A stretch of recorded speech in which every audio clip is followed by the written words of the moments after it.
Alright, happy Sunday to you. Just thought I'd show you my work, kind of revamping my little backyard spinner. It's a little John Deere backyard ornament windmill type deal that I had a stand with it, but the stand was crap. Spent a lot of time fixing the stand, but I ended up keeping the spinner portion of it.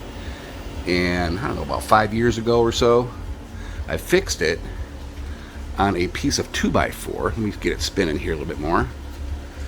And well, that's rotted out, so I had another piece of pressure treated wood, and as you can see, got it all fixed up. I got a cotter pin there on the back. I drilled a hole through the shaft, and a while back I put new bearings on the inside there, and the bearings are quiet. It's very good movement, no slop, anything.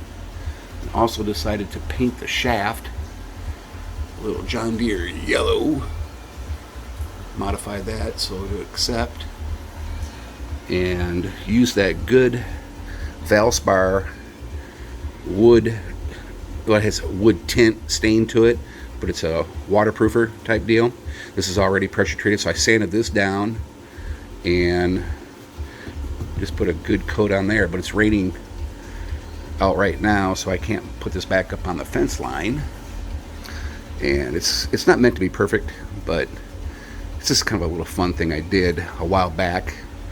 And I see all the touch-ups I did with the green paint, fix all the little rust, and a lot of these are nylock nuts. Got some big ones there, but yeah, just doing a little bit of maintenance, fixer up type deal while it's raining outside. There you go. Just thought I'd share that with you.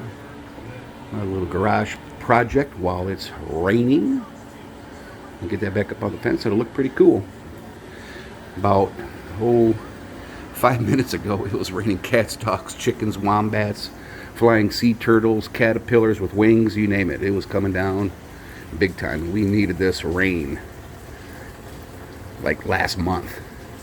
So just thought I'd show you that, and have a good rest of your Sunday. See ya.